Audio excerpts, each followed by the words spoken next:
Bien, pues muy buenas tardes a todos. Bienvenidos al Círculo de la Amistad. En primer lugar, me gustaría agradecer aquí en nombre de su vicepresidente, a Nicolás de Bari Millán, bueno, lo bien que siempre nos acoge, ¿no? Este es un acto del Círculo de la Amistad, es un acto de ABC, es un acto sobre periodismo, pero siempre que acudimos a esta casa, Medalla de Oro de Andalucía, siempre somos magníficamente acogidos. Bien, esta tarde, el acto de esta tarde resulta, para mí personalmente, tiene muchas lecturas, ¿no? La primera es un acto que me resulta muy entrañable.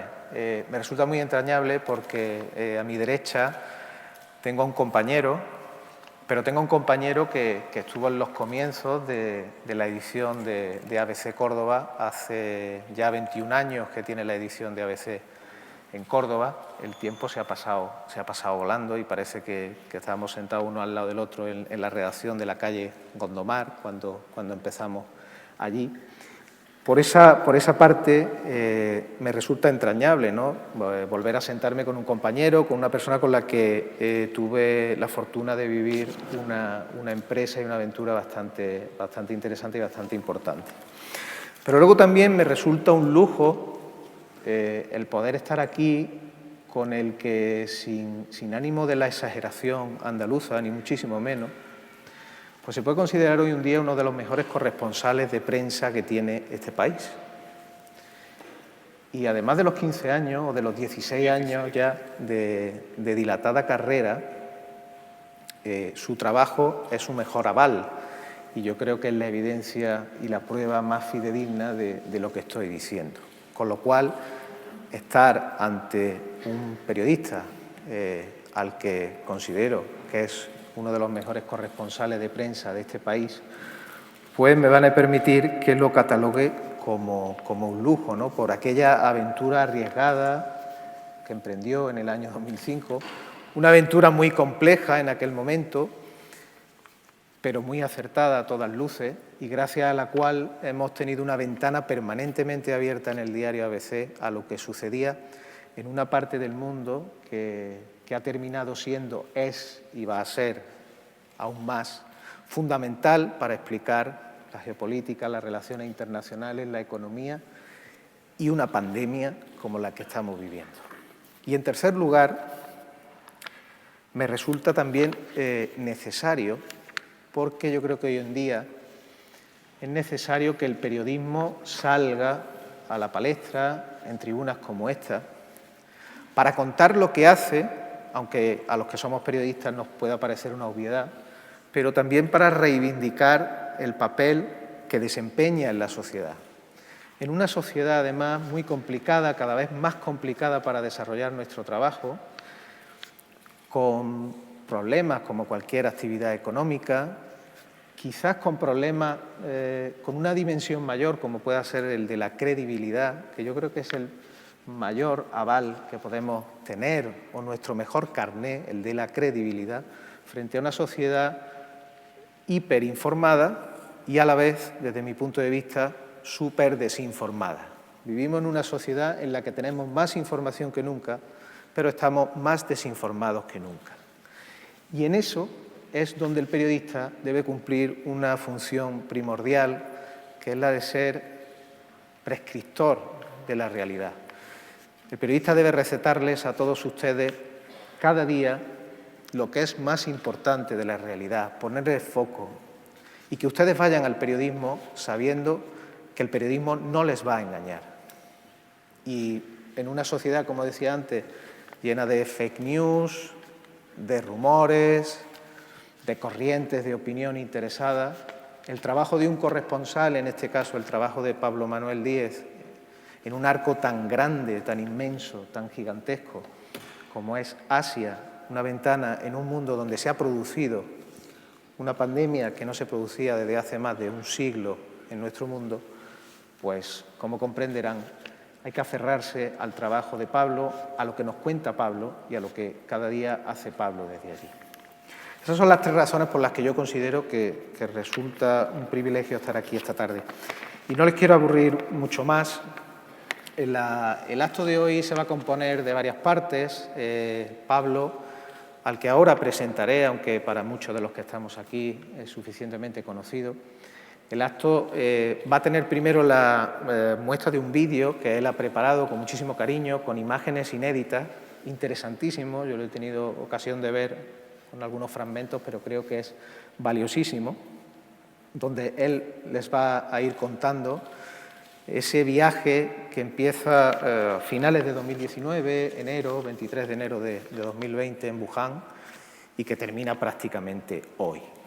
Después vamos a mantener una pequeña conversación, una serie de preguntas que iremos haciendo, y sin dilatarlo mucho más, para que ustedes también participen, pues entrar en un pequeño coloquio o alguna pregunta, alguna curiosidad que tengan sobre el trabajo y sobre lo que Pablo nos ha contado durante todo este tiempo.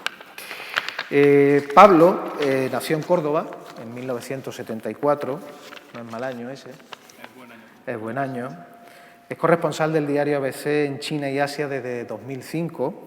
Con anterioridad, como les decía al principio, formó parte del equipo redaccional que alumbró la edición cordobesa de ABC, que ya ha cumplido 21 años de existencia. Y ya entonces Pablo dejó muy claro que era un periodista de raza. Con base en Pekín, ha cubierto los acontecimientos más importantes que han ocurrido en este continente.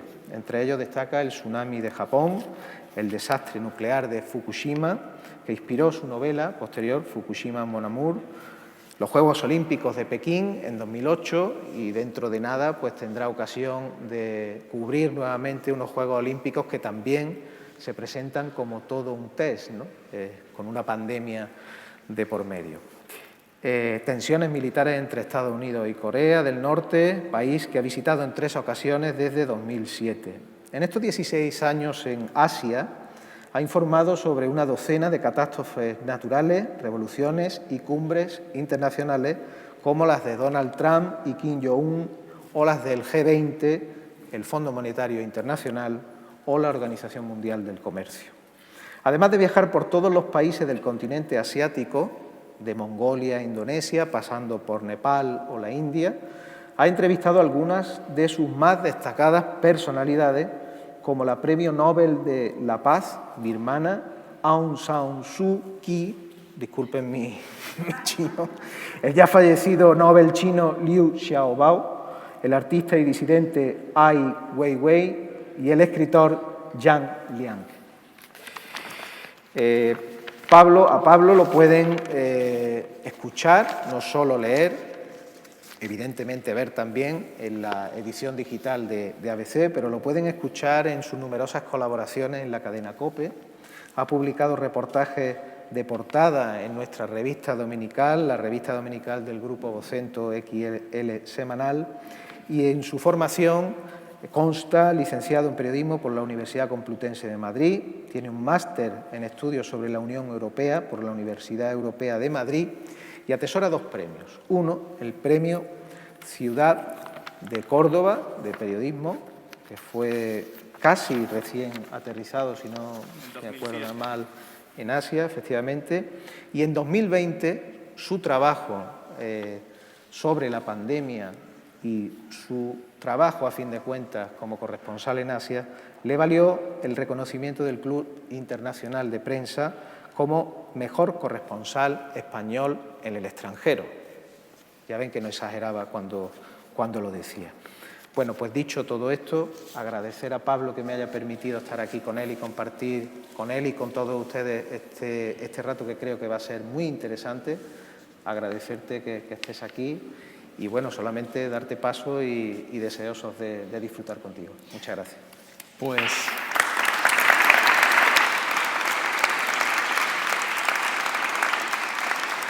muchas gracias a ti, Paco, por tan generosa presentación y también al Círculo de la Amistad por estar en este lugar precioso y uno de los sitios más importantes de Córdoba. Para mí es todo un honor y un auténtico lujo. Y con respecto a lo que decías de lo que aprendimos muchísimo en la edición de ABC de Córdoba, pues por supuesto yo guardo mucho cariño de esos años.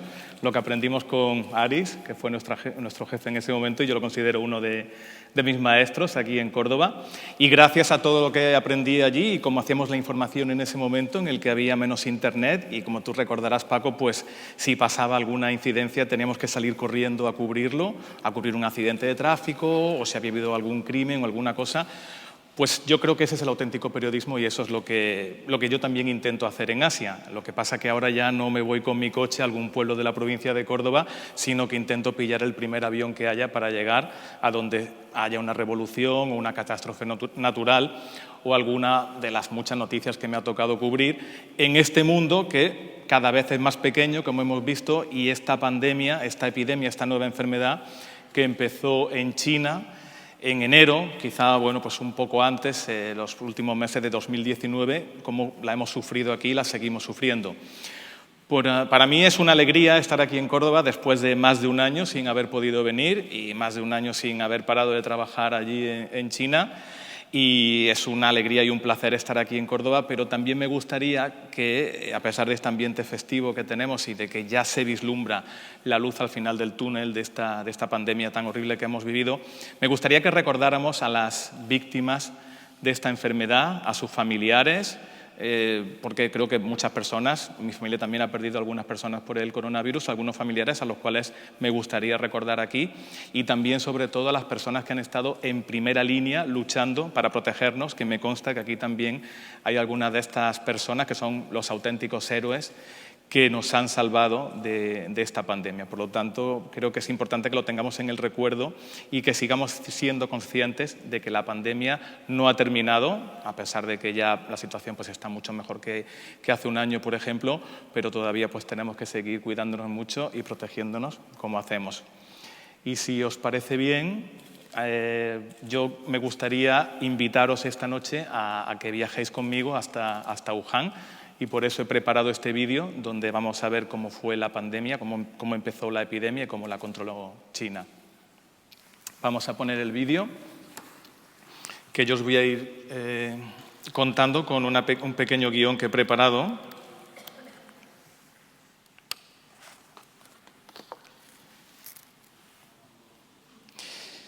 Pues ya dentro vídeo, por favor.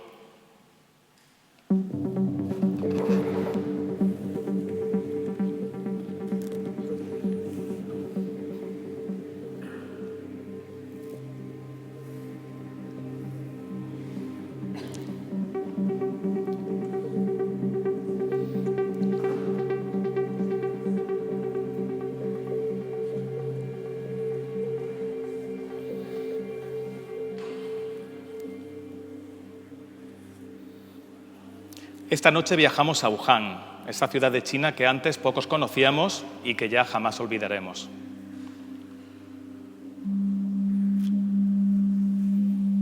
Será un viaje no solo en el espacio, sino también en el tiempo. Volveremos a la fecha en que nos cambió la vida. ¿Dónde estaban ustedes el 23 de enero de 2020? Recuerden esa fecha, por favor. Aunque entonces no lo sabíamos, ese fue el día que cambió el mundo.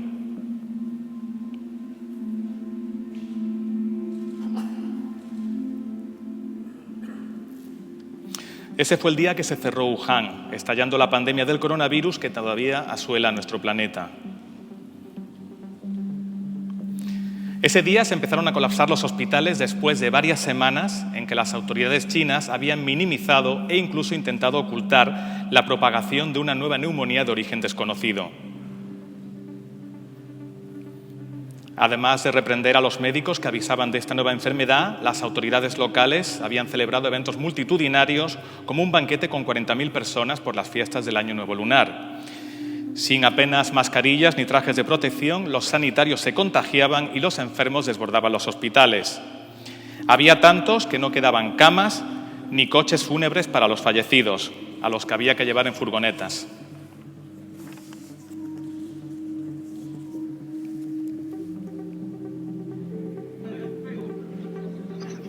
Al cierre de Wuhan, con 11 millones de habitantes, siguió el del resto de la provincia de Hubei, donde viven unos 60 millones de personas en una superficie algo menor a la mitad de España.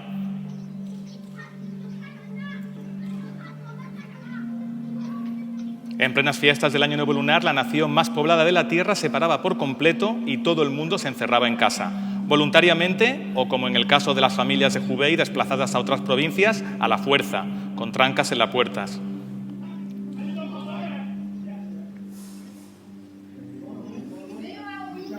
Y a quienes no seguían las recomendaciones de las autoridades, equivalentes a órdenes en este régimen totalitario, la policía visitaba en sus casas para impedir reuniones con familiares y amigos.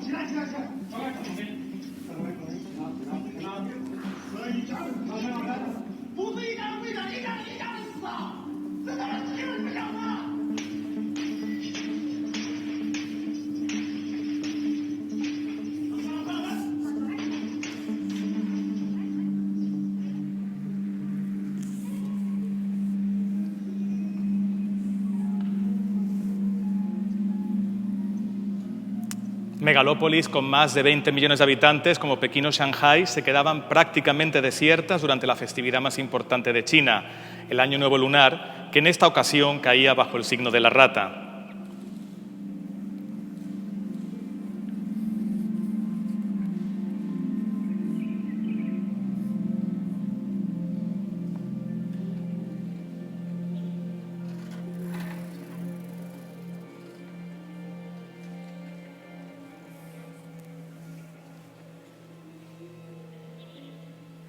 Con la mayoría de los chinos atrincherados en casa por el miedo a esta nueva enfermedad que acababa de surgir en Wuhan, las tiendas se veían obligadas a cerrar y los metros de las grandes ciudades, como este de Shanghái, iban casi vacíos.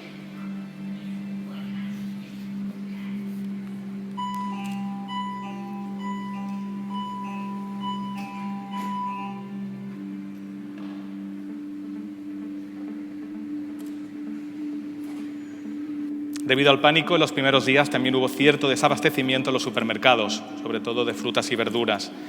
Y en cada ciudad los comités del Partido Comunista montaban tiendas en las puertas de los edificios para controlar a sus vecinos y evitar la propagación de la epidemia. Esos días sobrevivimos gracias a los repartidores de los supermercados, que nos dejaban en la puerta de nuestros edificios la compra que habíamos hecho por Internet con el móvil.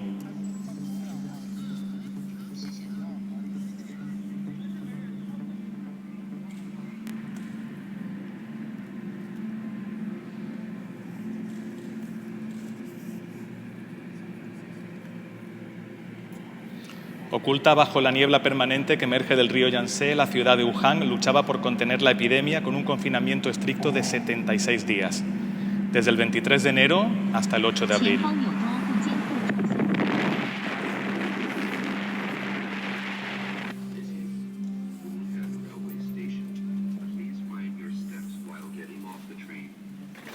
Cuando yo llegué a Wuhan el 1 de abril, antes del fin del confinamiento, me encontré una ciudad fantasma a donde regresaban quienes habían quedado atrapados fuera de la provincia de Hubei con el estallido de la pandemia.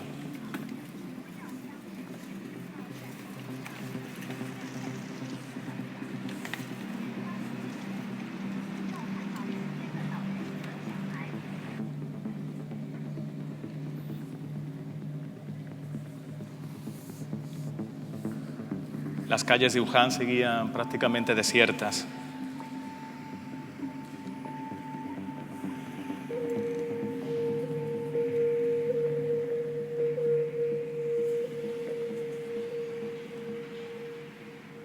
Y el metro empezaba a funcionar con muy pocos pasajeros.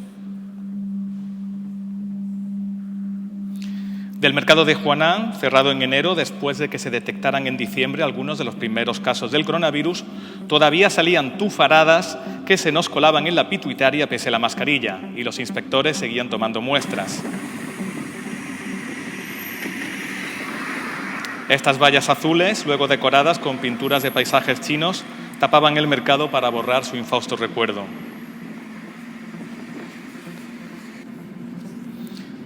Con sus futuristas rascacielos entre la niebla y sus autopistas desiertas, Wuhan parecía el escenario de una película apocalíptica.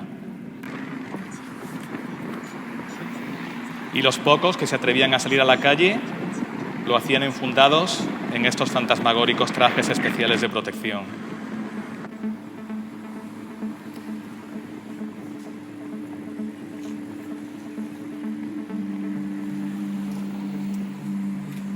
Parecían los protagonistas de un invierno nuclear.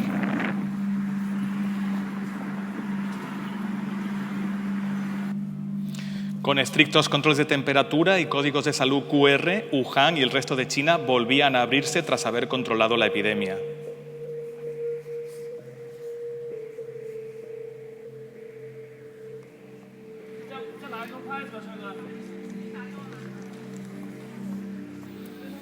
Y para guardar la distancia de seguridad, algunas tiendas y restaurantes callejeros servían a sus clientes separados por estas vallas.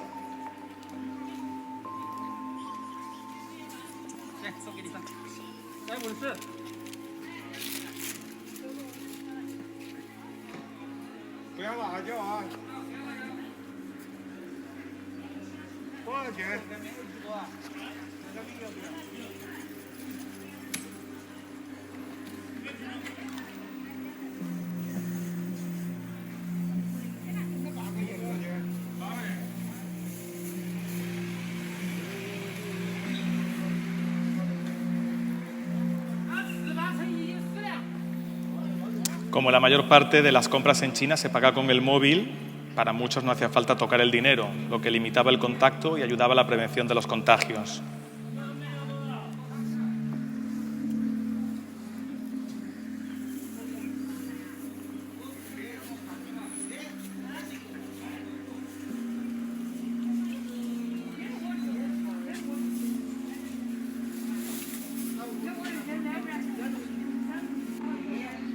Para atajar la epidemia, el gobierno envió 40.000 médicos de todo el país y construyó en 10 días 2 hospitales de emergencia con 3.000 camas.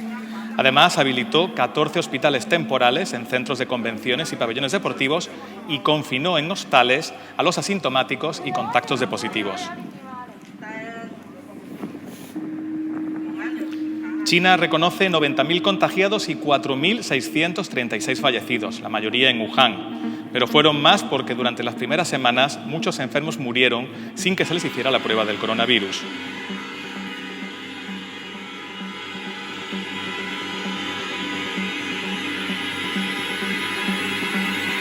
El 4 de abril, con lágrimas en los ojos, nos estremecimos con el homenaje a las víctimas del coronavirus en el Día de los Difuntos de China.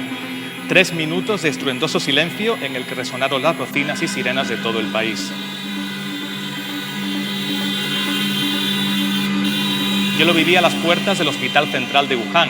Allí trabajaba el difunto doctor Li Wenliang, quien avisó del coronavirus y fue reprendido por la policía.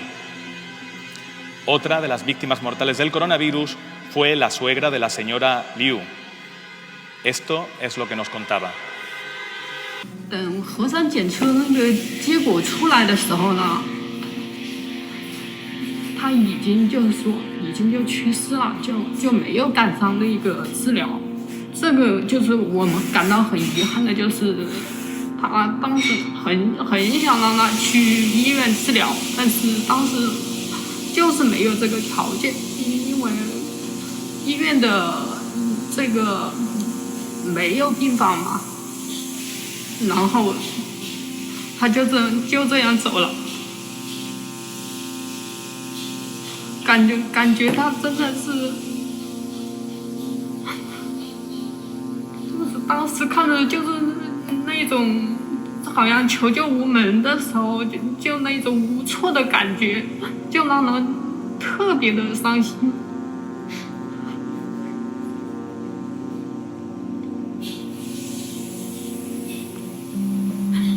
后来就是慢慢的，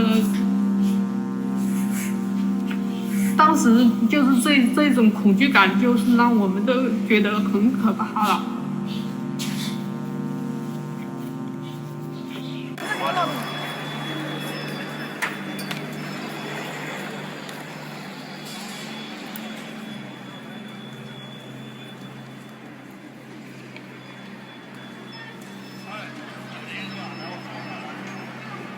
El 8 de abril, después de 76 días de confinamiento, la reapertura de Wuhan nos mostraba la nueva normalidad del mundo post-coronavirus. Mascarillas, controles de temperatura en estaciones y aeropuertos.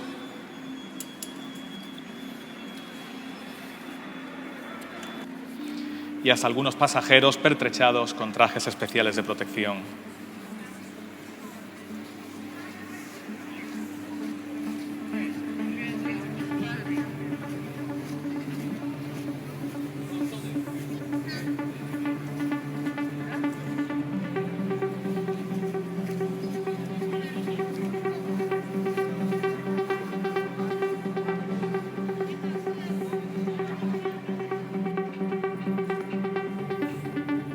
A finales de mayo se le hizo la prueba del coronavirus a 9 de los 11 millones de habitantes de Wuhan, un rastreo masivo que se ha vuelto habitual cada vez que hay un rebrote en China.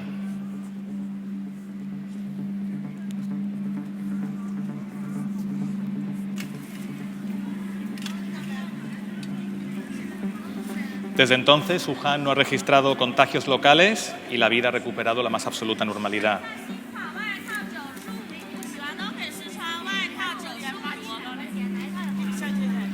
Los mercadillos están llenos.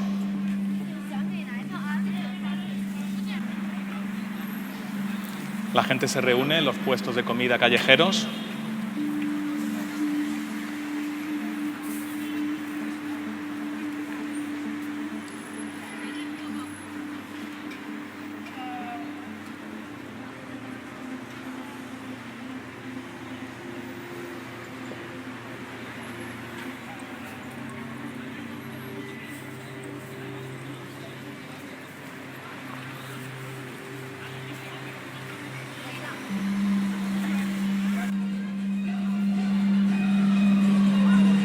Y al anochecer, como es tradición, las mujeres bailan en las plazas y en los parques a orillas del río Yangtze.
Brillando sobre el Yangtze, los rascacielos de Wuhan se iluminan cada noche con dibujos de médicos para dar ánimos a la población y celebrar la victoria sobre el coronavirus.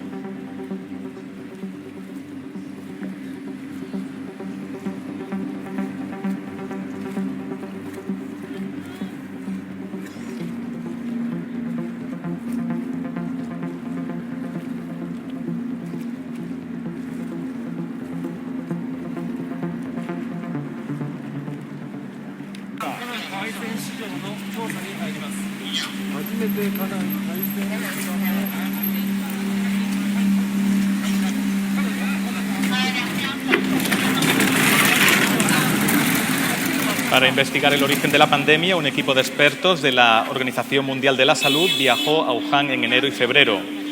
Uno de los lugares que inspeccionaron fue el infame mercado de Huanan. En esta lonja se vendían animales salvajes y se detectaron algunos de los primeros casos del coronavirus.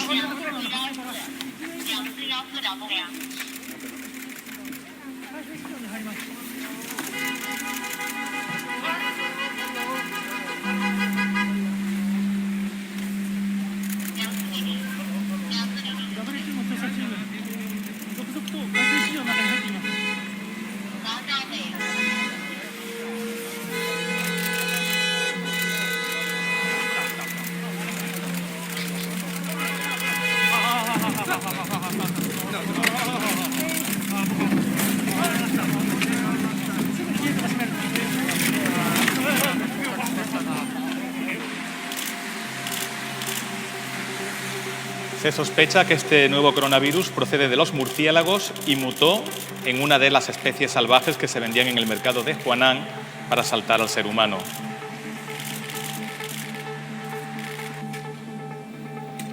Blindados por la seguridad china, también visitaron el polémico Instituto de Virología de Wuhan, al que Trump acusó de ser el lugar donde se había creado o de donde se había escapado el coronavirus, pero eso sí, sin pruebas. Dicho instituto alberga este superlaboratorio P4 con los virus más peligrosos del mundo. Entre ellos destaca un coronavirus de murciélago descubierto en la provincia de Yunnan, al suroeste de China, que es genéticamente un 96,2% similar al SARS-CoV-2 que ha desatado la pandemia.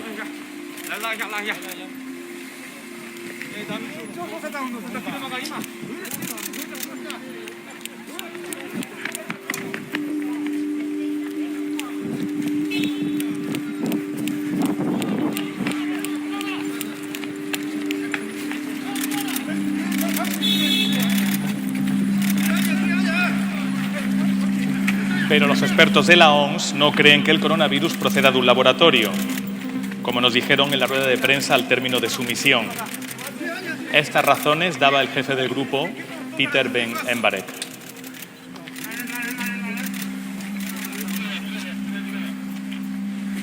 Yes, accidents do happen. Unfortunately, we have many examples from many countries in the world of past accidents. So, of course, this is not impossible.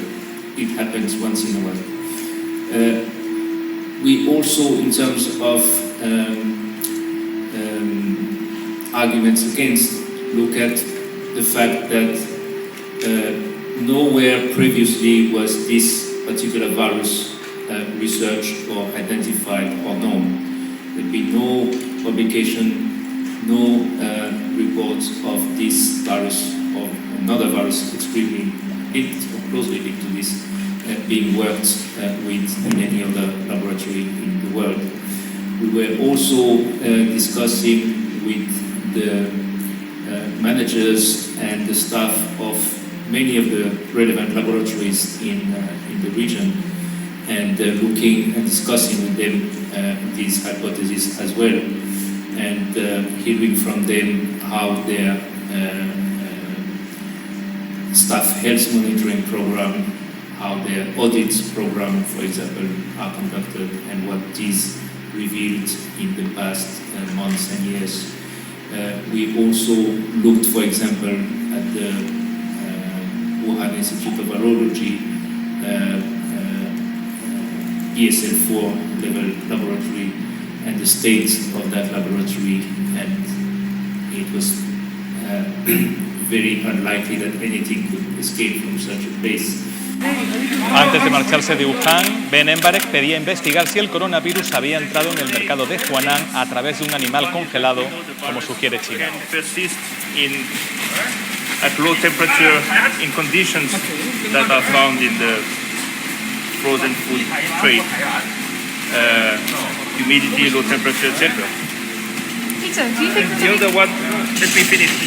And the other one is that at the market there was a product farmed wild animals in a frozen stage traded in that market. So if you combine these two elements, it gives an interesting angle to the hypothesis, and therefore it is worth exploring further whether there is a possibility that, for example, the frozen wild animals who have been contaminated on the farm somewhere else could have introduced the virus in the market in a frozen stage, and so it's worth exploring. We'll see, we don't know.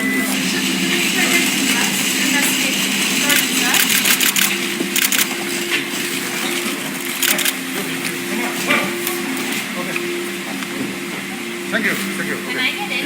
I need to take my phone. Thank you very much, and have a safe trip. Thank you very much. Thank you. Más de un año después del estallido de la pandemia en Wuhan, sigue el misterio sobre el origen del coronavirus que nos ha cambiado la vida.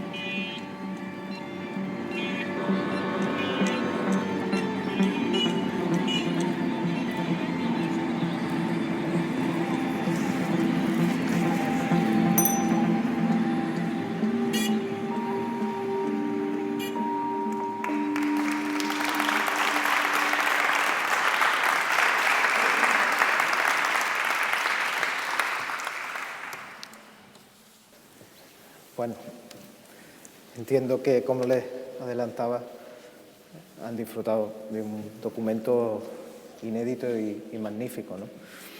Un documento que daría para innumerables preguntas, ¿no? Vamos a intentar ser lo más periodístico posible. Sintéticos, ¿no? A mí me llama la atención, por introducir un poco esta conversación, dos imágenes, ¿no?, del vídeo.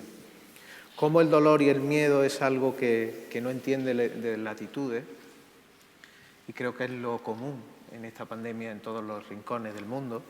Las lágrimas de la señora Liu, el miedo que ella manifestaba. Y como periodista me llama la atención la entrada de los expertos de la Organización Mundial de la Salud al mercado y al Instituto de Virología, ¿no? Cómo los policías se afanaban, ¿no?, en impedir el trabajo a toda costa de los fotógrafos, que tenían que saltar. Incluso yo creo que tú, grabando con el vídeo, tenías que saltar y sortear a esos férreos defensores de la libertad de prensa, ¿no?, y de expresión, ¿no? Y también yo creo que la imagen que ha podido impactar el señor con el martillo que rompía la mesa de juego, ¿no? Algo que aquí nos parecería como de otra galaxia, ¿no? Sobre todo por lo que vemos cada día en la calle y lo que no hemos visto de puertas para adentro en la casa de cada uno, ¿no? Al hilo de la última reflexión del experto que creo que cogí ahí en la puerta del hotel, va mi primera pregunta. ¿Crees que ya puesto en el horizonte de la vacunación, del principio, del final, ha decaído por completo el interés por investigar qué pasó realmente? El problema es que China no ha mostrado nunca el interés por investigar el origen del coronavirus. Como han visto ustedes aquí en estas imágenes, la misión de la OMS estuvo totalmente blindada por la seguridad china. Los periodistas teníamos que perseguirlos literalmente a través de las autopistas de Wuhan, no sabíamos a dónde iban, porque era el único momento en el cual podíamos abordarlos y hacerles algunas preguntas. De lo contrario, era totalmente imposible. Los expertos, además, que estaban invitados por China, se cuidaban muy mucho de todo lo que decían.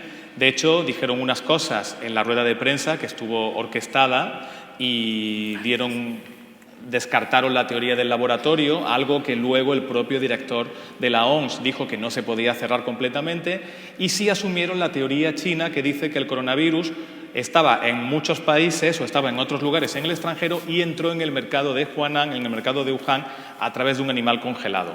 Eso fue lo que dijeron ahí y eso es lo que el propio Ben Embarek me dice a mí cuando le pregunto, justo en el momento en el que se marcha de China y lo pillamos en la puerta, en la entrada al aeropuerto. Pero una vez que han salido de China empiezan a hablar más y lo que dicen es algo que no, cuando yo le pregunté en concreto si había casos antes de diciembre de 2019. En China, en Wuhan, hay 200.000 muestras en el centro de transfusiones sanguíneas que estuvieron visitando los expertos. Esas 200.000 muestras de sangre son de meses anteriores a diciembre de 2019 y se toman de forma rutinaria porque si ocurre una epidemia se hacen análisis retrospectivos para ver cuánto tiempo llevaba la epidemia circulando por Wuhan. Eso China no ha hecho la prueba de esa muestra de sangre alegando que hay que pedir permiso a las personas que donaron esa sangre o que se les hizo ese análisis de sangre, lo cual a mí, viviendo en China, me sorprende mucho, ¿no? Este celo por la protección de los datos del individuo. Y luego también en el mercado de Huanan se vendían animales salvajes. Estos animales salvajes venían de unas granjas donde se criaban y una de esas granjas estaban en una provincia del suroeste de China que se llama Yunnan. Y en esta provincia es en una cueva donde se encontró un coronavirus de murciélago que es un 96,2% similar al que ha desatado la pandemia. Y ese coronavirus similar estaba guardado en el laboratorio P4. Eso, finalmente, después de más de un año, cuando los expertos han podido ir a China, es lo que han podido averiguar. Pero China no ha rastreado a estos proveedores de animales salvajes en la provincia de Yunnan para ver si había venido el coronavirus de allí. Y, en cambio, lo que hacen es airear otra teoría de la conspiración que dice que podía venir de fuera. Ahí quería entrar. La verdad es que con una pandemia como esta, en el lugar en el que estalla, se unen dos ingredientes como un virus inédito, un país inescrutable absolutamente. Pero aquí durante mucho tiempo, muchos meses, se ha construido el relato y y evidentemente, como tú decías anteriormente, sin ninguna evidencia cierta o bueno, tirando y afinando mucho de indicios con las teorías de la conspiración y señalando claramente al que durante mucho tiempo se ha llamado el virus de Wuhan o lo que decía Trump del virus chino, ¿no? Pero me gustaría preguntarte cuál era la teoría de la conspiración de ellos. Es decir, ¿qué relato es el que manejaba China para endosar la causalidad de la pandemia justo a Occidente? Claro, la pandemia ha sido la mayor catástrofe que nos ha tocado vivir en nuestra generación. Esperemos que sea la mayor y que no haya otra mayor, por supuesto. Y venga de donde venga, es una responsabilidad o un estigma enorme para el país donde haya surgido, si no lo ha podido controlar, como hemos visto que ocurrió en Wuhan, donde las autoridades al principio intentaron minimizarlo o directamente ocultarlo y hasta reprender a los médicos que avisaban de la enfermedad y que fueron obligados a retractarse. En vez de investigar de dónde venía el virus o la secuencia genética, de hecho las primeras secuencias genéticas se hacen en un laboratorio de Shanghái y las autoridades ordenan que se cierre ese laboratorio y que se destruyan las muestras, lo que demuestra que no hay mucha voluntad de China por investigar el origen del virus siempre que venga de China. En cambio, sí que se muestran mucho más propensos a airear esta teoría de la conspiración que dice que el virus estaba fuera, que estaba en otros lugares y que pudo haber entrado en China a través de alimentos importados, alimentos congelados que se vendían en el mercado de Huanan o incluso a través de otra teoría mucho más rocambolesca que dice que el virus se habría escapado de un laboratorio militar estadounidense en el verano de 2019 y eso es lo que habría causado las muertes por los cigarrillos electrónicos que hubo en el verano de 2019 en Estados Unidos y que luego ese virus lo habrían introducido los propios soldados estadounidenses en Wuhan porque en octubre del año 2019 se celebraron los Juegos Mundiales Militares, una especie de Juegos Olímpicos solamente para los soldados. Y esta teoría tan rocambolesca es la que está difundiendo el régimen chino y la que también se puede ver, por ejemplo, en la propaganda y en los medios estatales. Hay documentales sobre esta teoría. Y cuando yo estaba siguiendo la misión de la OMS en Wuhan, recuerdo que había personas, los curiosos que pasaban por la puerta de los hospitales que visitaban, que realmente estaban indignados de que los expertos de la OMS fueran a investigar a China pensando que el virus venía de allí y empezaban a gritar y a decir que China no tenía nada que ocultar y que donde tenían que investigar era en Estados Unidos. De alguna forma, al final ha terminado por exacerbar una especie de nacionalismo chino, ¿no?, de defensa ante todo ello. Yo me gustaría que explicases un poco a todas las personas que han venido esta tarde, podría extenderte mucho, pero que pudieras resumir al máximo, pero para darle una esencia, cómo es trabajar y cómo ha sido trabajar como periodista en un país como China, con una pandemia como esta, en el que diariamente me imagino que ha tenido que ser una auténtica aventura. Es muy duro, es muy difícil, pero yo creo que también es un reto, es apasionante.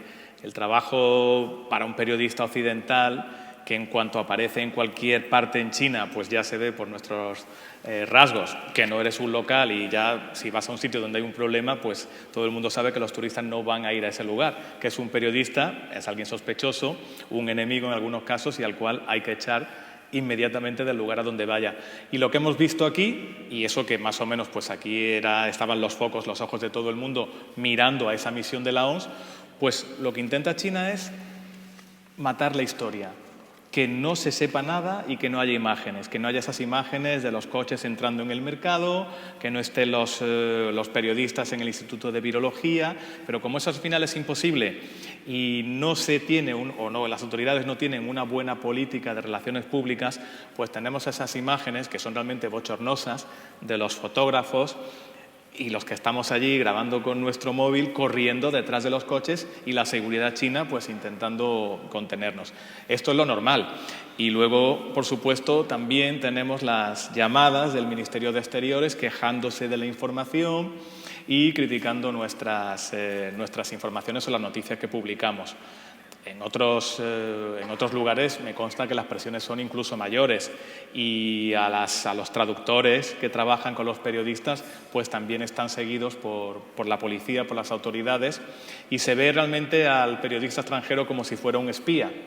Yo a veces me siento como un delincuente trabajando como un periodista en China, y esto se lo he dicho cuando he hablado con las autoridades y con el Ministerio de Exteriores, que es el que me renueva mi visado cada año, y he visto una evolución a peor desde que el presidente Xi Jinping está en el poder, porque es el líder más autoritario que ha tenido China desde Mao, y además ha cambiado la dinámica del poder que había en China, porque antes la presidencia estaba limitada a 10 años nada más, y era un liderazgo colectivo en el cual al cabo de 10 años se cambiaba el presidente para que todas las ramas y familias del partido estuvieran representadas y hubiera un cierto equilibrio para no caer en los desmanes que hubo en la época de Mao con la revolución cultural o el gran salto adelante. Esto lo ha cambiado Xi Jinping y se va a perpetuar en el poder a partir del Congreso del Partido Comunista que haya el próximo año. Yo he visto un cambio bastante peligroso y bastante malo para los periodistas que estamos trabajando, porque hay mucho más control de la información, y a veces, pues para poder entrevistar a alguien tenemos que escondernos, tenemos que ocultarnos, tenemos que hacerlo de forma como si fuéramos a entrar a robar a una casa para poder entrevistar a alguien. Cuando yo he ido a Wuhan, los médicos tenían órdenes de no hablar. Cuando había visitas guiadas y íbamos a los hospitales, yo siempre preguntaba por la cifra de fallecidos. Nos daban todo tipo de explicaciones técnicas, pero no nos decían el número de fallecidos. Las familias igual, las familias pues tampoco, nadie quiere hablar, porque saben que el que hable con un periodista extranjero va a estar señalado. Incluso no podemos entrar en los cementerios. Que finalmente yo, cuando estuve en el aniversario del estallido de la pandemia en enero, me conseguí colar en un cementerio porque dije que era profesor de inglés y que íbamos a ver al padre de un alumno que había fallecido, y le llevamos incluso flores y hasta el dinero para quemar, como es tradición en China. Pues eso es trabajar como periodista en China. Y el acceso a, decía antes, el número de fallecidos, ¿no? Que es una de las grandes interrogantes, especialmente en China, la dimensión de la letalidad que ha tenido la pandemia. Con esos sistemas vedados de acceso a la información, ¿cómo se puede escarbar? ¿Cómo se puede conseguir un dato, una cifra? No se puede, solamente hay que pues publicar las cifras que publican las autoridades, que en ese sentido cada día pues iban publicando la cifra de nuevos contagiados, nuevos fallecidos. Yo no me creo las cifras de China, pero sí sé o he visto que la epidemia no se extendió mucho más allá de Wuhan y de la provincia de Hubei, porque se cerró Wuhan, se cerró Hubei durante 76 días y el resto de China la gente se confinó. No había una orden de confinamiento de las autoridades, pero las recomendaciones ya servían para que todo el mundo se quedara en casa. Fue una mezcla de esas recomendaciones en un régimen autoritario y también de la propia conciencia social de los chinos, que se comportaron de forma muy responsable y muy disciplinada, y todo el mundo se quedó en casa y ni siquiera iban a comprar al supermercado, porque lo normal es hacer la compra por la aplicación de Internet, y el repartidor ya no subía a la puerta de nuestras casas, sino que lo dejaba abajo en las entradas de los edificios, que hay unas garitas de la Guardia de Seguridad, y allí se habían puesto unas estanterías y se repartía cada uno bajaba y cogía su bolsa. Hubo un estudio que decía que la mortalidad en Wuhan pues posiblemente fuera un 50% mayor a las cifras oficiales. En China son 4.636 fallecidos y unos 90.000 contagiados. La mayoría están en Wuhan, que fueron 50.000 contagiados y unos 3.900 muertos. Pero es que incluso estas cifras, que luego este estudio dice que pueden ser un 50% superiores, cuando yo estaba en Wuhan, tuvimos una entrevista, una rueda de prensa de una responsable de la Comisión Nacional de Salud, y yo le volví a preguntar por estas cifras, y ella me dijo que las cifras de China eran buenas y que los demás países no deberían dudar de las cifras de China y confiar, porque decía la verdad. Y los médicos decían que todo iba a unos sistemas informáticos centralizados que se publicaba al instante, que no había posibilidad de manipulación. Decían eso. Al día siguiente las cifras aumentaron en un 20 o 30% a lo que decían el día anterior. Por lo tanto, las cifras chinas hay que tenerlas siempre, hay que tomárselas entre comillas, pero lo que sí es cierto es que se consiguió controlar y atajar y acotar la epidemia a Wuhan y a la provincia de Hubei, y no se extendió mucho por otros lugares de China. Y ese éxito es atajar, delimitar el perímetro de la pandemia. ¿Crees que se debe a la peculiaridad de un país como China, donde la sociedad responde con una disciplina admirable? O, por preguntártelo de otra manera, Si el estallido hubiese sido en otro país, o en un país de Occidente, cualquiera, ¿crees que se podría haber atajado con la contundencia y la rapidez que se hizo en China? Solo si se hubiera actuado en el momento que había que hacerlo, al principio, cuando se detectan los primeros casos y se ve que es muy contagioso, que eso es lo que China tampoco hizo, porque en el mes de diciembre ya había una alarma en Wuhan de que había una nueva enfermedad y pensaban que era el SARS, que se propagó también desde China en los años 2002 y 2003 y el gobierno también intentó ocultar.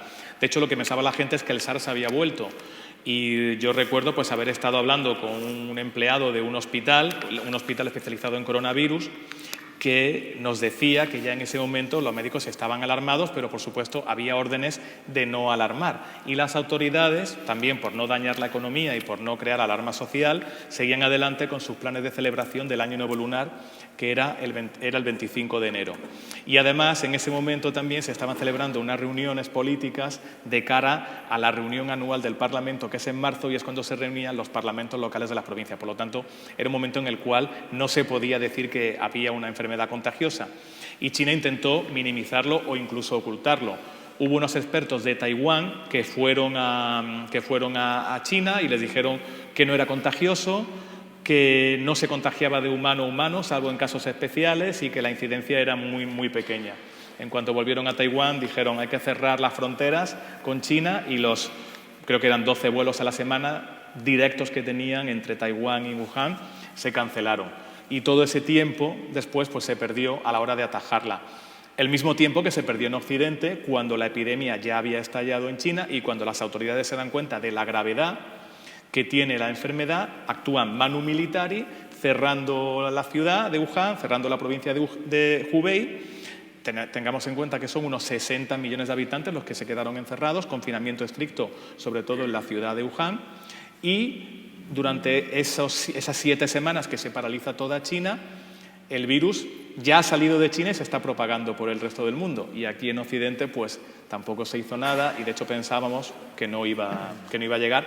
Y es una ceguera que han tenido todos los países de Occidente, porque en Asia, no solamente por ser una dictadura, sino también hay democracias que han actuado de forma contundente, como Corea del Sur, que también consiguió controlarlo bastante mejor que en Occidente.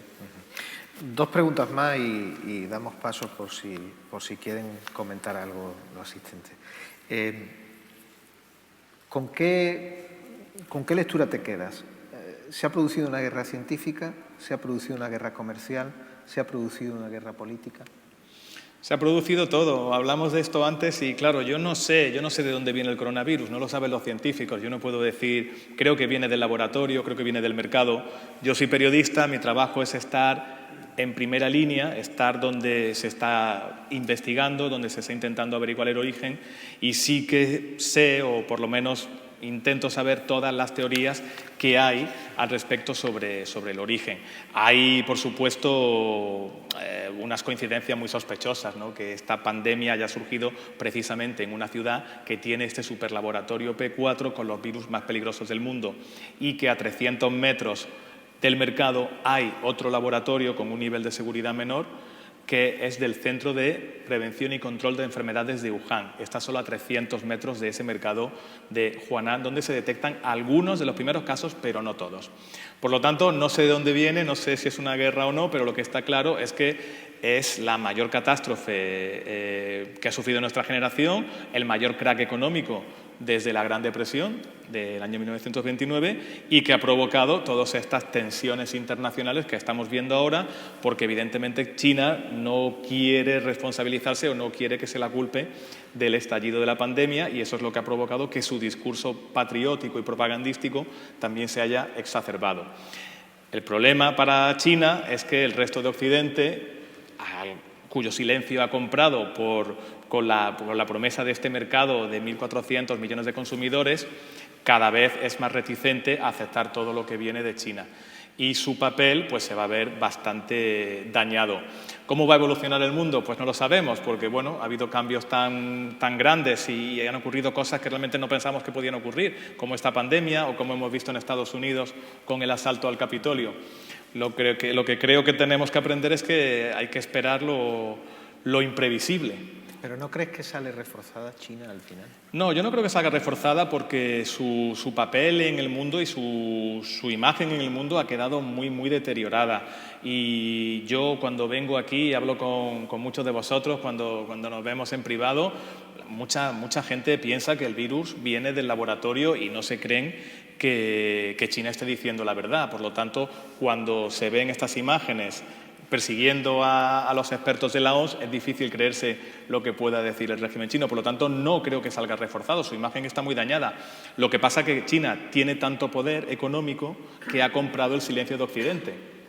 Estados Unidos se puede enfrentar un poco más, se enfrentó en la época de Trump, yo creo que de forma equivocada, porque en vez de hacer una alianza democrática con Europa, intentó luchar contra todos, incluso con sus propios aliados en Asia, como Japón y Corea del Sur, y habrá que ver cómo evoluciona la situación con Biden en Estados Unidos y el papel que juega Europa, pero no podemos olvidar que Europa, liderada por Alemania, tiene unos intereses comerciales muy potentes en China.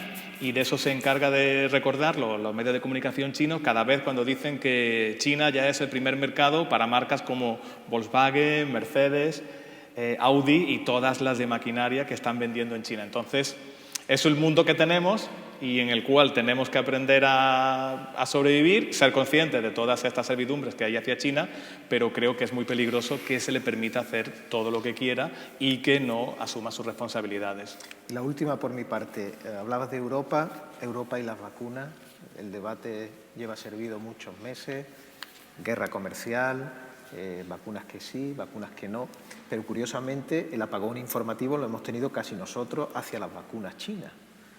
¿Qué tal las vacunas chinas? Sí, las vacunas chinas es que China fue de los primeros países que empezó a desarrollar vacunas y de hecho yo estuve visitando en noviembre una fábrica de vacunas cerca de Pekín de la empresa Sinovac, que fue la que sacó la vacuna de la gripe A en el año 2009, cuando había bastante alarma también ante una posible pandemia. Fue de los primeros porque ya habían intentado hacer vacunas para el SARS, que al final, como desapareció, no les hizo falta. Y China tiene ya 6 vacunas aprobadas para su uso allí en China. Fuera de China, la OMS acaba de aprobar una de las vacunas, que es la de la empresa estatal Sinopharm. Pero una vez más nos encontramos con esta poca transparencia de las empresas chinas, porque esa empresa pues no ha dado todos los datos y la eficiencia varía entre el 50% que se ha encontrado en algunos países como Chile y el 78% que le dan otros, como Emiratos Árabes, creo. Entonces, esta, que ahora mismo creo que la eficiencia, según la OMS, estaría en torno al 78%, ya ha sido autorizada por la OMS y se va a poder utilizar y se va a utilizar en el fondo de vacunas COVAX que se van a distribuir a todo el mundo. Porque lo cierto es que China sí que está exportando muchísimas vacunas al resto del mundo, sobre todo a países en vías de desarrollo. Algunas son donaciones, pero la mayoría son ventas. Y está haciendo pues lo mismo que hizo cuando estalló la pandemia, que llevó a cabo la diplomacia de las mascarillas, ahora está llevando a cabo la diplomacia de las vacunas para ganarse el favor de estos países en vías de desarrollo. Pero, por supuesto, para estos países, si no tuvieran estas vacunas, no podrían utilizarlas. A mí me ofrecieron la vacuna china antes de venir a España. Al final no la pude tomar porque no me daba tiempo a la segunda dosis, pero bueno, mis amigos periodistas se las han puesto y parece que están bien, no han tenido ningún problema. Yo creo que las vacunas, igual que la vacuna de la gripe, que tiene que tener más de un 50% de efectividad, que eso al final es, bueno, pues es como cara o cruz, pero si ya supera ese cara o cruz y hay un poquito más del 50%, todas son buenas y lo que parece que hacen es que la enfermedad no se sufre tan grave como si no tuviéramos vacunas. Bueno, no sé si alguien quiere preguntar algo a Pablo, sí, por ahí. Hay un micrófono por aquí. No se preocupe. Pablo Manuel, primero felicitarte por la magnífica exposición del vídeo y también por la claridad con la que puedes hablar como periodista tan lejana de la oscuridad con la que nos hablan los medios informativos y políticos. Nos causa mucha sorpresa a los que hemos visitado China que en las ciudades que hemos visitado hemos encontrado un control absoluto. Primero, con decir que es un país que tiene un solo partido político, pero es un país tan avanzado que esta semana pasada ha puesto una nave en Marte Y entonces, recorriendo los mercados, estos como el que tú dices, yo recuerdo en Xi'an que allí te podías comprar, pero paseando por allí, como aquí compras mejillones o chanquetes, bueno, chanquetes ya no, por cualquier marisco, allí veías serpientes, hay gente que se compraba cobras, incluso perros, te llevabas un perro para comértelo como el que se toma una perdiz. Y, por supuesto, los pangolín, pero ¿cómo es posible que un país que tiene tanto control, tanto poder económico, cómo es posible que no tenga unos servicios sanitarios de veterinaria o de inspección de mercado que eso no lo eviten?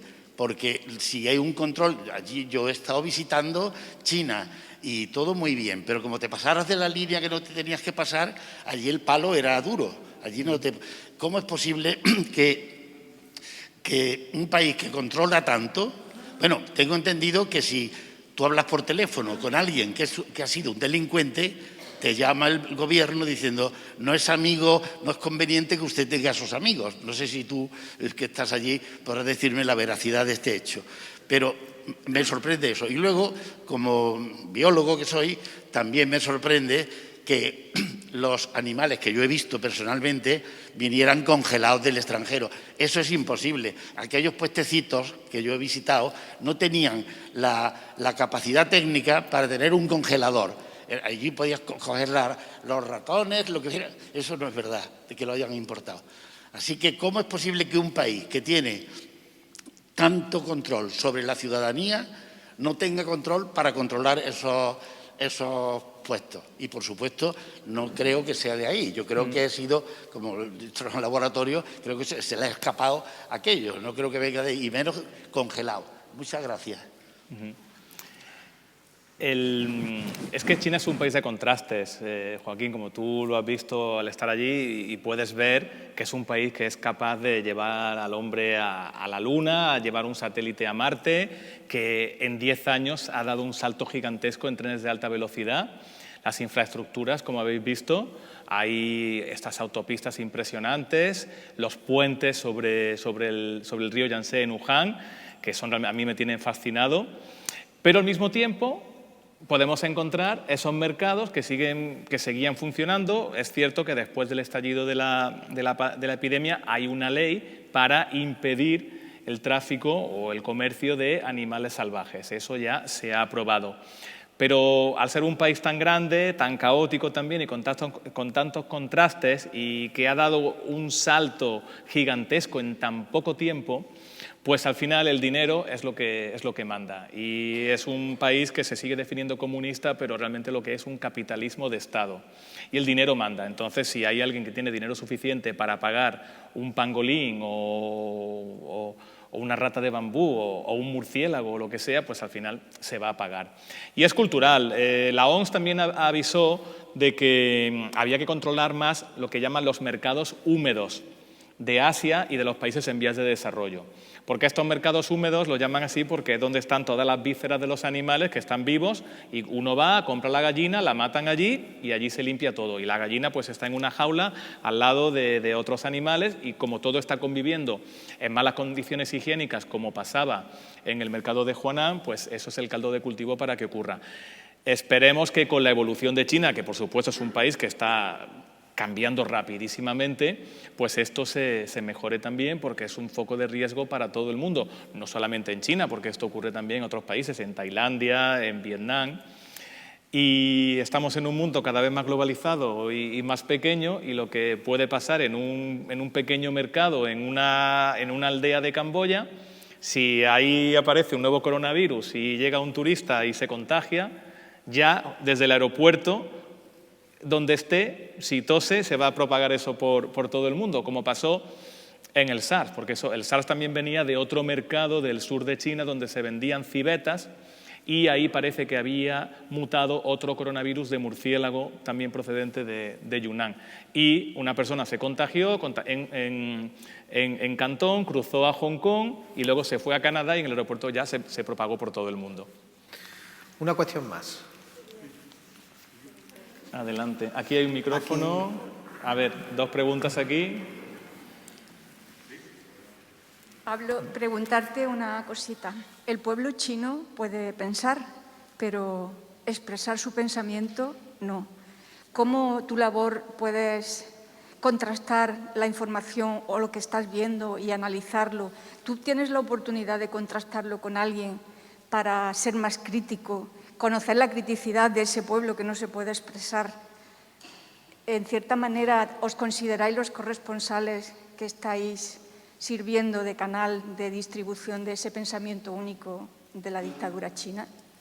Bueno, yo no creo que haya un pensamiento único porque luego al final pues los chinos, igual que nosotros, pues hacen su vida y se sinceran dependiendo del grado de confianza que tengan con algunas personas. Evidentemente, cuando uno va por la calle y le pregunta a alguien, o preguntamos en Wuhan, ya siendo extranjero, ya es un elemento sospechoso y la gente va a tener miedo. Y hay algunas regiones de China, pues como todos sabéis, por ejemplo la región de Xinjiang, donde hay una represión sobre la comunidad musulmana, que son los uigures, donde ahí directamente hay miedo y se sigue a los periodistas y la gente está leccionada para que no hable, porque si habla con un periodista extranjero, pues puede acabar en un campo de reeducación como está pasando. Pero también es cierto que hay bastante gente que también siempre está dispuesta a criticar.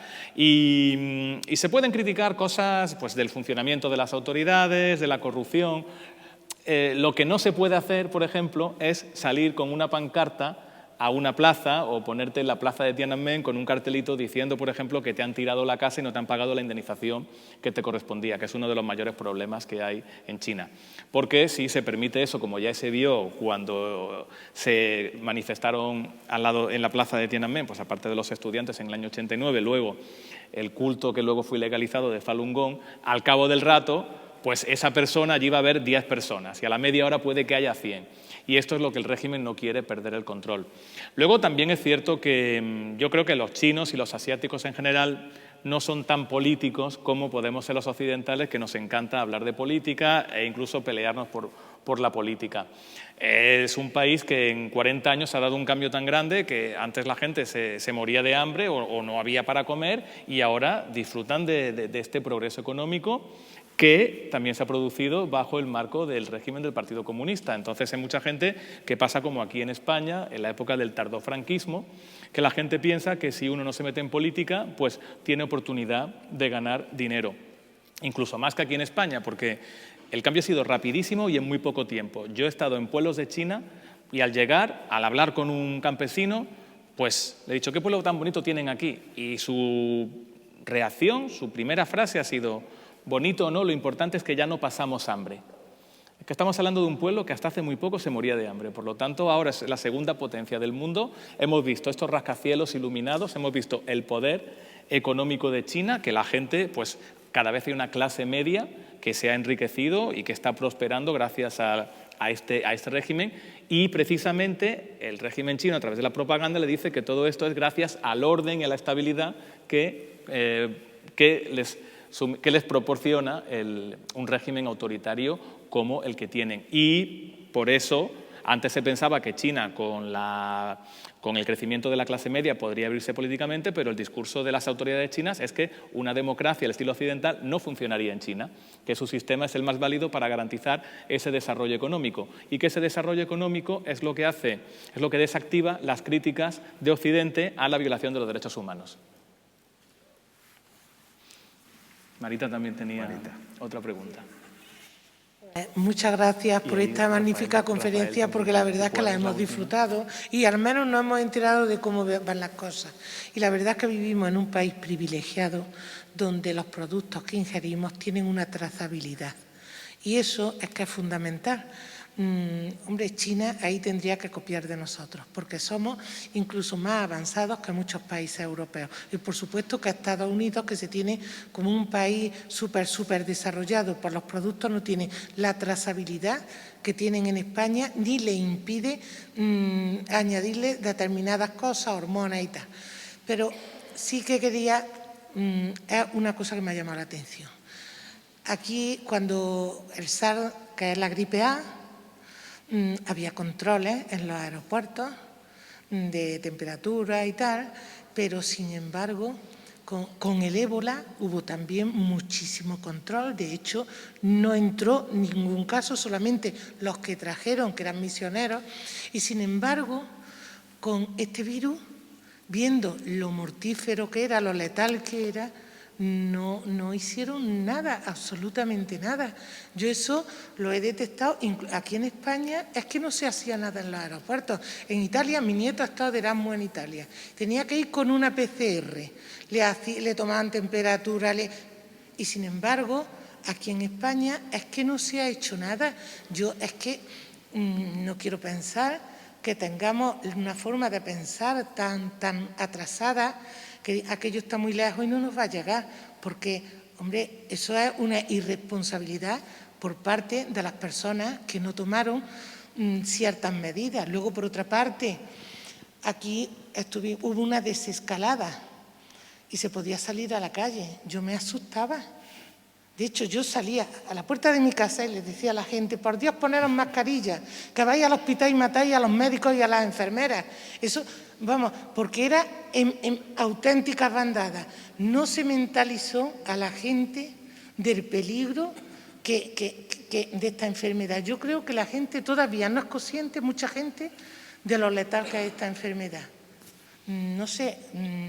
Yo, Marita, ha sido mi lucha también desde que estalló la epidemia en enero en China, y tú lo sabes bien. Yo avisé a mi madre para que se confinara en casa y dejara de ir al gimnasio, avisé a los amigos, pero bueno, hubo una ceguera absoluta en todo Occidente. Creo que primero para no dañar la economía, por no generar alarma, y luego creo también porque Occidente tenía una sensación de seguridad, de que aquí no pasa nada, de que realmente vivimos en un sitio privilegiado en el que todo se puede controlar, y se ha demostrado que eso no es así.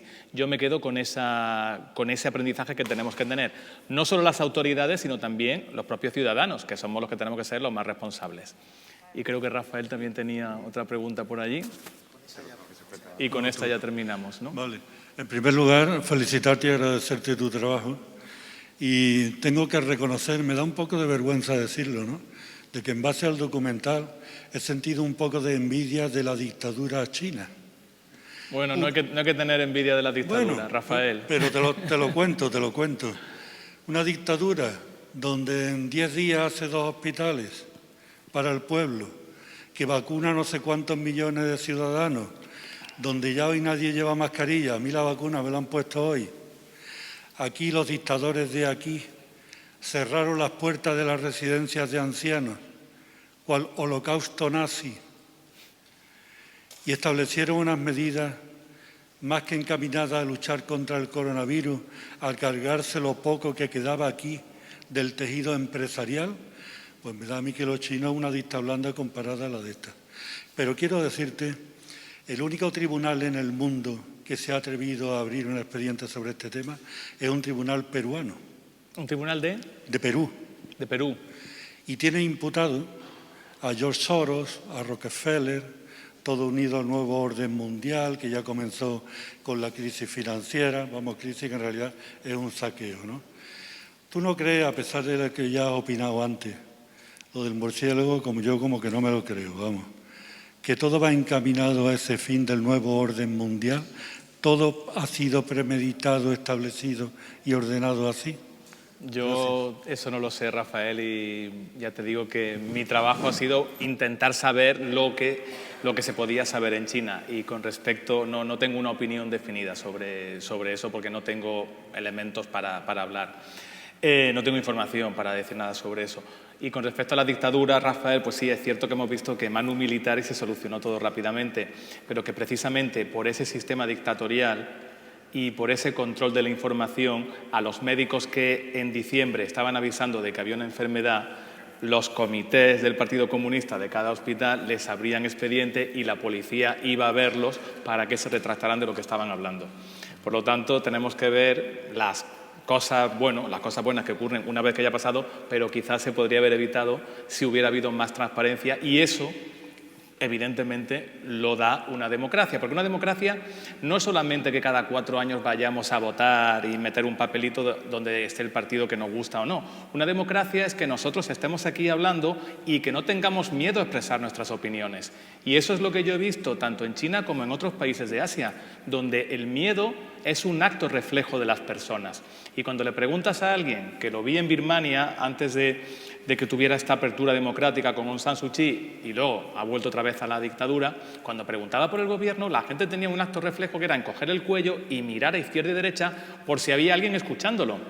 Y eso es la dignidad humana. Por lo tanto, creo que nosotros, que también hemos sufrido una dictadura, vosotros más mayores, yo no la llegué a sufrir, pero tenemos que aprender de lo que hemos evolucionado en este país y de que la democracia no es solamente ir cada 4 años a votar, sino de la dignidad, el respeto, la transparencia y, sobre todo, los valores humanos que tenemos que proteger entre todos.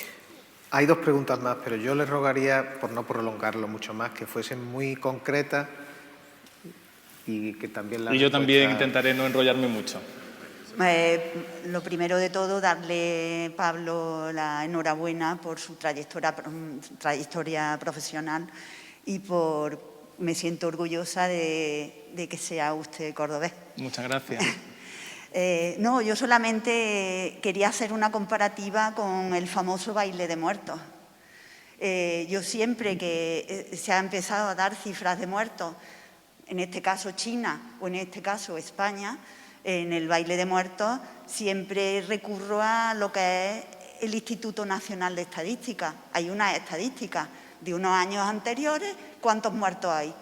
¿Cuántos muertos hay a partir del 2020 de marzo? Y, por supuesto, digo marzo porque a partir de la irresponsable convocatoria de manifestación del 8 de marzo empezamos en España a sufrirlo mucho más.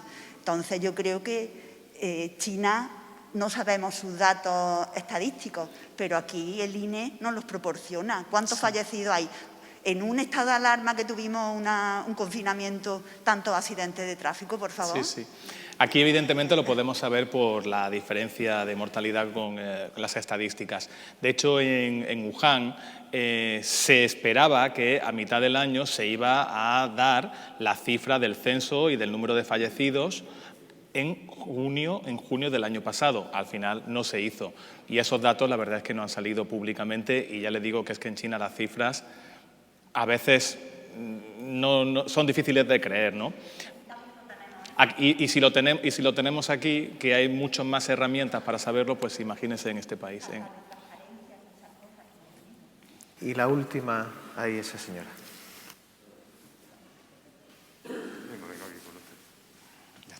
Gracias. Voy a ser muy concisa y muy rápida. Yo también he estado en China y me gustaría volver porque lo he visto un país tan desarrollado, tan... Bueno, yo he visto la parte bonita, ¿no?, de China. Pero lo que sí no sé, y no soy una persona científica ni muchísimo menos, para ponerme a explorar de dónde viene el dichoso virus este. Pero, claro, al entrar animales ya contagiados a China, quiere decir que de donde venían, si eran salvajes, a lo mejor no... Bueno, en China hay muchos animales salvajes también, pero quizás vinieran de otros países, ¿no? Y ya en esos países estaban infectados. Luego, me cabe la duda si solamente ha sido China o esos países de donde venían ciertos animales, ¿no? Y concretando, es que para mí ha sido un movimiento organizado por la parte económica. Tenían que saber, yo creo que sí, lo que iba a pasar. Hemos sido unos ratoncitos al lado de unos elefantes enormes que se han beneficiado muchísimo, creo, ¿eh? Y no me gusta ser también así tan drástica, ¿no?, digamos, pero hay muchos países que han comprado empresas por muchísimo menos de lo que valía, mucha gente arruinada, pero eso hoy por hoy es el dinero. Si te pones a pensar, ¿qué valemos? Para nuestras familias, para nuestro alrededor, pero para las potencias, las grandes potencias, nada. Perdón, buenas noches y encantada de oírle. Pues muchas gracias por su pregunta. Yo pues, tampoco puedo saber de dónde viene y con qué intereses se creó. Lo que sí le puedo responder es que con respecto a la teoría de dónde venía, si venía de fuera o no, lo que dice China es que puede haber entrado en animales congelados, porque ahí, por ejemplo, pues se vendían filetes que venían de Alemania o codillo o nudillos o lo que sea que venía congelado. Lo que dice Peter Ben Embarek cuando le dicen es que el virus puede sobrevivir congelado, a lo mejor nos ha entrado de fuera. Él al principio en la rueda de prensa dice, bueno, vamos a investigarlo, es una opción que no podemos descartar, pero cuando ya le pregunto yo, cuando se marcha de China, él dice que puede que venga de un animal salvaje congelado dentro de China, porque en ese mercado se vendían esos animales salvajes que se criaban en granjas y algunas de esas granjas eran de esa provincia donde hay coronavirus muy similares al que ha desatado la pandemia. Por lo tanto, él va por ahí. Todavía nos falta tiempo. El virus del SARS se descubrió de dónde venía pues 15 años después de que se propagara por el mundo, pero claro, no fue tan grave como este y aunque sí que generó alarma en ese momento, pues murieron 900 personas a lo largo de 2 años y era más mortal que este, no se contagiaba tan fácilmente. Este se ha propagado mucho más, pero posiblemente todavía nos queda mucho más por saber e imagino, y yo quiero pensar que en el futuro sí sabremos de dónde se vino, de dónde se originó el coronavirus, ya sea de origen natural, por un murciélago que por lo que sea su coronavirus muta en otra especie y entra en ese mercado, o si viene de estos laboratorios por fuga o por una creación, porque esos laboratorios hacen lo que llaman la ganancia de función de los virus, están trabajando con virus para mejorar, para hacerlos más potentes y así poder desarrollar una vacuna que pueda contra virus más potentes. Esto lo hacen los laboratorios en todo el mundo y ha habido accidentes, como dice también Peter Ben Embarek. Ellos dicen que este virus no estaba en ninguna base de datos anterior, pero claro, eso en un país como China pues nunca se puede saber. Se puede demostrar. Bueno, pues hasta aquí hemos llegado. Muchas gracias.